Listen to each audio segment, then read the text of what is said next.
আসসালামু আলাইকুম প্রিয় দর্শক। ইনকিলাব মঞ্চের আহ্বায়ক শরীফ ওসমান হাদি তিনি যে নিহত হন এবং হয়েছিলেন, এবং সেই নিহত হওয়ার সময় তার যে যাদের উপর পুলিশের সন্দেহ ছিল, সেই সন্দেহভাজন ব্যক্তিদের মধ্যে এক নম্বরে মানে যাকে হত্যাকারী হিসেবে আমাদের পুলিশ সিসিটিভির ফুটেজ দেখে শনাক্ত করেছিল যে এই লোকটাই হত্যাকারী, সেই ফয়সালকে আপনারা জানেন যে সেখান থেকে পালিয়ে ভারত চলে গিয়েছিল, এবং সেখানে এই মার্চ মাসের 8 তারিখে তাকে আটক করা হয়েছিল ভারত থেকে। ভারতের 24 পরগনার এই যে বনগাঁও এলাকা আছে আমাদের সীমান্তের একদম লাগোয়া, সেখান থেকে তাকে গ্রেফতার করা হয়েছিল। এবং গ্রেপ্তার করার পর তাকে প্রাথমিক একদিন ধরনের জিজ্ঞাসাবাদ হয়েছিল, এবং তারপর সেই জিজ্ঞাসাবাদের ভিত্তিতে বেশ মিডিয়াতে নিউজও ছাপা হয়েছিল, এবং সেখানে আমরা শুনেছিলাম মিডিয়ার খবর থেকে যে উনি প্রাথমিকভাবে স্বীকার করেছেন যে উনি এই হাদি হত্যাকাণ্ডের সঙ্গে জড়িত। কিন্তু তারপর তাকে 14 দিনের রিমান্ডে নেওয়া হলো আদালতে সাবমিট করার পর সেখান থেকে তাকে 2 সপ্তাহের জন্য রিমান্ডে দেওয়া হয়, এবং রিমান্ড শেষে আজকে তাকে আবার কোর্টে প্রডিউস করা হয়। কোর্ট তাকে 2 সপ্তাহের জন্য কারাগারে পাঠায়, এবং 2 সপ্তাহে কারাগারে পাঠানোর পর আগামী মাসের মানে এপ্রিলের 2 তারিখে তাকে আবারও আদালতে হাজির করা হবে, এবং তখন কোর্ট কি সিদ্ধান্ত দেবে কি দেবে না সেটা অন্য কথা। কিন্তু আজকে আলোচনা হলো এটা নিয়ে যে যখন তাকে আদালত থেকে বের করে মানে আপনার জেলে নিয়ে যে কারাগারে নেওয়ার জন্য গাড়িতে ওঠানো হচ্ছিল, তখন সেখানকার সাংবাদিকরা হেঁটে যাওয়ার সময় তাকে কিছু প্রশ্ন করেন। অনেক ধরনের প্রশ্ন ছিল, আপনি কেন হত্যা করেছেন, হত্যার সঙ্গে কে জড়িত, আপনার সঙ্গে কে জড়িত, আপনাকে কারা নিয়োগ করেছিল, কি করেছিল না করেছিল, এগুলো অনেক ধরনের নানা ধরনের প্রশ্ন হয়, যেটা হয় আর কি। আপনারা দেখবেন যখন এভাবে কেউ একজন বেরিয়ে যেতে নেয়, সাংবাদিকরা তার পিছু নেয়, সাংবাদিকরা বুম হাতে নিয়ে নানা ধরনের এক একজন এক একটা প্রশ্ন করে, কিন্তু অনেকে বিরক্ত হন এই ধরনের প্রশ্ন দেখে। কিন্তু এর একটা কিন্তু সাইকোলজিক্যাল এফেক্ট আছে, এটা আপনারা মাথায় রাখবেন। সাইকোলজিক্যাল এফেক্ট কি, যখন নাকি নানা ধরনের প্রশ্ন উঠতে থাকে তখন যার উপর প্রশ্নটা করে সে এক পর্যায়ে তার ধৈর্য হারায় ফেলায়, এবং ধৈর্য হারিয়ে ফেলে সে এমন কিছু কথা বলে দেয় যেটা থেকে হয়তো পরবর্তী সময়ে যারা নাকি এই অনুসন্ধান করেন, এই সমস্ত ইনফরমেশন চান, তদন্ত করেন, তাদের কিছু ক্লু মিলে যায়। কারণ এমনিতে তারা যখন জিজ্ঞাসাবাদ করেন তখন তো একটা টাইপড একই ধরনের প্রশ্ন তারা করতে থাকেন, আর এই সাংবাদিকদের প্রশ্নের মধ্যে বহুমুখী প্রশ্ন থাকে, এবং যারা হেঁটে যায় তারা নির্লিপ্ত ভঙ্গিতে হেঁটে যায়, যেটা এই নির্লিপ্ত মনোভাবটা ধরে রাখা সবসময় সহজ হয় না, এবং অনেকে নানা ধরনের টুকটাক উত্তরও দিয়ে দেন। আমি এখানেও দেখলাম যে উনি কিন্তু কিছুটা অসহিষ্ণু হয়ে এক পর্যায়ে কিছু উত্তর দিলেন। প্রথম থেকে উনি খুব ঠান্ডা মাথায় বলছিলেন যে হত্যার সঙ্গে তিনি জড়িত নন। এই যে বলেন জড়িত নন, এই কথাটাই কিন্তু অবিশ্বাসযোগ্য। কারণ এই কারণে যে উনি কিন্তু শুরুতে বলেছিলেন, যখন ওদের কাছে ধরা পড়েছিলেন এই ইন্ডিয়ান মানে কলকাতা পুলিশের কাছে, মানে পশ্চিমবঙ্গ পুলিশের কাছে, তখন উনি কিন্তু প্রাথমিকভাবে বলেছিলেন যে উনি এই হত্যার সঙ্গে জড়িত আছেন, এবং সেটা আমরা নিউজও পেয়েছি যে STF সূত্র তারা জানিয়েছিল যে জিজ্ঞাসাবাদে ফয়সাল ও আলমগীর ঢাকায় ওসমান হাদিকে হত্যার বিষয়টি স্বীকার করেছেন। এটা কিন্তু শুরুতে প্রথমবার যখন ধরা পড়ে 14 দিন আগে।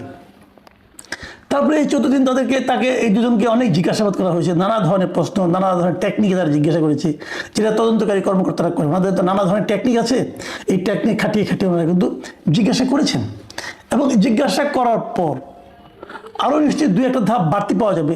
ওনারা প্রথমত স্বীকার করেছেন যে ওনারা এই হত্যাকাণ্ডের সঙ্গে জড়িত।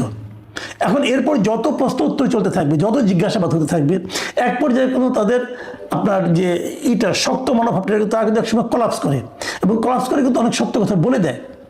কিন্তু এখন আমরা দেখলাম যে 14 দিনের রিমান্ডের পর আদালত থেকে বেরোয় উনি তো কলাপস করলেনই না, পুরো উল্টো কথা বললেন। উল্টো কথাটা কি, যে উনি হত্যা সম্পর্কে কিছু জানেন না, এর সঙ্গে উনি জড়িত নন। ভাবুন, তার মানে কি? তার মানে শুরুতে যেটা ছিল যে উনি হত্যার সঙ্গে জড়িত, এখন উনি বলছেন যে উনি হত্যার সঙ্গে জড়িতই নন।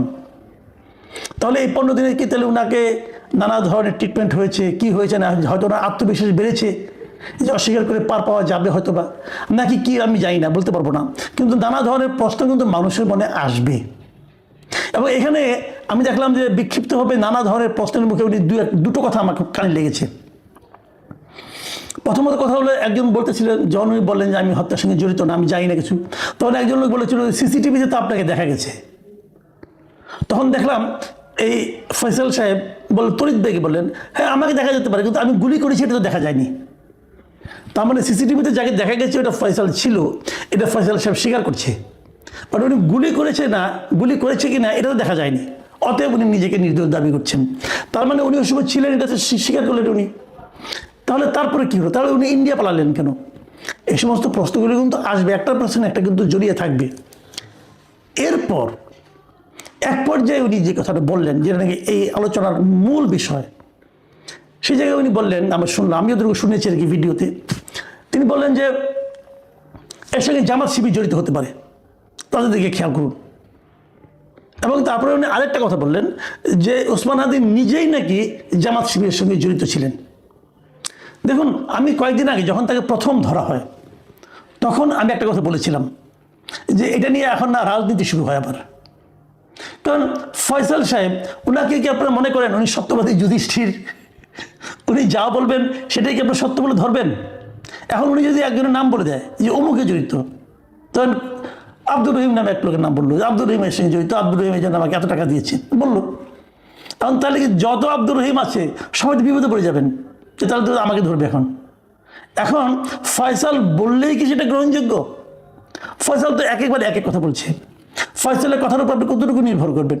কিন্তু আমি নিশ্চিত এই যে উনি জামাত শিবিরের কথা উচ্চারণ করেছেন, এতেই কিন্তু এখন জামাত শিবিরের বিরুদ্ধে নানা ধরনের রাজনীতি শুরু হয়ে যাবে। বলা শুরু হবে জামাত এরকম করে, বলা শুরু হয়ে যাবে জামাত ইচ্ছাকৃতভাবে এই ইলেকশনে একটা এগিয়ে থাকার জন্য এই কাজটা করেছে। বলা হবে জামাত আগে থেকেই নির্বাচন পিছিয়ে যাকে চাচ্ছিল, এই ঘটনার মাধ্যমে নির্বাচনটাকে পেছানোর জন্য তারা চেষ্টা করেছে। এগুলো কিন্তু আলোচনা হতে থাকবে। এই আলোচনা হলে এই আলোচনাগুলি যে একেবারেই ভিত্তিহীন আমি কিন্তু সে দাবি করছি না, কারণ দাবি করছি না এই কারণে, দাবি করলে যেটা আমাকে প্রমাণ করতে হবে, তার তো কোনো প্রমাণ আমার কাছে নাই। আবার এইটার উপর ভিত্তি করে আপনি তদন্ত চালাবেন সেটাও আমি বলছি না, কারণ আপনি এইটার উপর ভিত্তি করে চালান তাহলে ফয়সালকে আপনি সত্যবাদী হিসেবে বিবেচনা করছেন। ফয়সালকে সত্যবাদী লোক, খুব ভালো লোক, ভদ্রলোক, এখন দেখলাম তার খোঁচা খোঁচা দাঁড়িয়ে হয়ে গেছে, তো তাহলে কি প্রমাণ হলো সে ভদ্রলোক এবং সে খুব সত্যবাদী? এটাও তো নয়। কাজেই কতটুকু কি বলছে তার উপর নির্ভর করে আমি মনে করি এমন কোনো সিদ্ধান্ত নেওয়া যাবে না যেটা নিয়ে আবার নতুন অন্য ধরনের রাজনীতি হতে পারে। এবং আমি মনে করি এই সময় সরকারের কি কাজ, সরকারের কি দায়িত্ব, যত দ্রুত সম্ভব ফয়সালকে এদেশে ফেরত আনার চেষ্টা করা। আমাদের স্বরাষ্ট্র মন্ত্রণালয় কি সে ধরনের কোনো চেষ্টা করেছেন? আমার মনে হয় করা উচিত। কারণ দেখুন, ফয়সাল যে কাজটা করেছে সেটা ঘটনা ঘটেছে বাংলাদেশে, এর বিচার কিন্তু ভারতে হবে না। ভারতে কিন্তু এই বিচারের কোনো ইখতিয়ার নাই। ভারত তাকে বিচার করবে ওই দেশে অবৈধ অনুপ্রবেশকারী হিসাবে। সে ভারতের সঙ্গে যে অন্যায়টা করেছে সেটা হলো ভারতে উনি অবৈধভাবে ঢুকেছে, এই অপরাধিতার বিচার হতে পারে, কিন্তু হত্যার বিচারটা কিন্তু আসলে হবে বাংলাদেশে। ভারত যেটা করতে পারে, তাদের 14 দিনের জন্য তাকে রিমান্ডে নিল, নিয়ে কিছু জিজ্ঞাসাবাদ করলো, ভারত যেটা করতে পারে এই জিজ্ঞাসাবাদগুলি হলো গিয়ে বাংলাদেশে যে বিচারটা হবে সেই বিচারের সাহায্যকারী বিভিন্ন তথ্য, এই তথ্যগুলো তারা বাংলাদেশকে দিয়ে দিবে, বাংলাদেশ এই তথ্যের উপর নির্ভর করে হয়তো বিচারটা করবে। কাজে যত দ্রুত সম্ভব আমি মনে করি বাংলাদেশের উচিত হবে ভারতের সঙ্গে কূটনৈতিক পর্যায়ে ফয়সালকে ফেরত আনার জন্য দুতিয়ালি শুরু করা। আমাদের একজন খুবই ক্যারিসমেটিক পররাষ্ট্রমন্ত্রী আছেন বলা হয় আর কি, ওনার ক্যারিসমা এখন আমি দেখি নাই, উনি কেন ক্যারিসমেটিক ওনাকে বলা হয় সেটাও আমি জানি না। তো উনি এখানে ক্যারিসমা দেখান না কেন? আমি তো আশা করবো খলিল সাহেব এখনই মাঠে নামবেন এবং কীভাবে ওনাকে দেশে ফেরত আনা যায় তার জন্য প্রয়োজনীয় কূটনৈতিক কর্মকাণ্ডগুলো শুরু করবেন যত দ্রুত সম্ভব। এখন বলবেন যে একজনের জন্য আমার এটা কেন করতে হবে, তার চেয়ে গুরুত্বপূর্ণ শেখ হাসিনা আছে। হ্যাঁ আছে, কিন্তু ইম্পসিবল কাজের দিকে সময় নষ্ট না করে যেটা পসিবল কাজ, যেটা সম্ভব সেটাই আগে করুন, ওটা পরে দেখা যাবে, ওটা করা যাবে। কিন্তু এটা তো ইমিডিয়েট দরকার, ইমিডিয়েট দরকার। এখানে যে হাদির মতো একটা ছেলের মৃত্যুকে কেন্দ্র করে এদেশে কিন্তু হইচই রাজনীতি কম হয়নি, অনেক কিছু রাজনীতি হয়ে গেছে। কাজে সেই রাজনীতিটাকে থামানোর জন্য হলে এটা করা দরকার। দেখুন, নানা ধরনের কথা কিন্তু প্রচারিত আছে, অনেকে কিন্তু এমন কথা বলছে, যে কথা নাকি ফয়সালের কথা থেকে আমাকে এই কথা শুনে একজন আমাকে এই কথা বললেন যে দেখুন উনি কিন্তু একটা কথা বলেছেন যে হাদি নিজেই ছিল জামাত শিবিরের লোক, এবং এর সমর্থনে কিছু বক্তব্য আছে।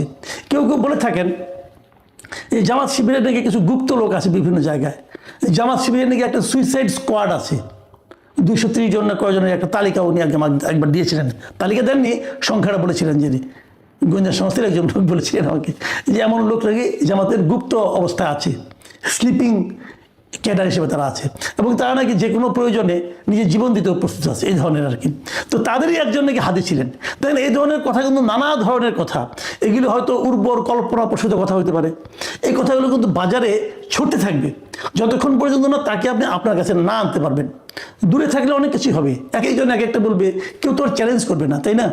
কাজে এই চ্যালেঞ্জগুলো যাতে না করতে হয়, যেন সব কিছু মিলে আমরা যেন একটা সমাধানে পৌঁছতে পারি, আমরা যেন একটা প্রকৃত ঘটনাটা কী সেটা যেন জানতে পারি, এই জন্য যত দ্রুত সম্ভব এই ফয়সাল এবং আলমগীরকে এদেশে ব্যাক করা দরকার, এবং তাকে ফিরিয়ে আনার জন্য কূটনৈতিকভাবে যতদূর পরিশ্রম করা যায়, যতদূর চেষ্টা করা যায়, আমাদের পররাষ্ট্র মন্ত্রণালয় সেটা করবেন এই প্রত্যাশা আমি করি।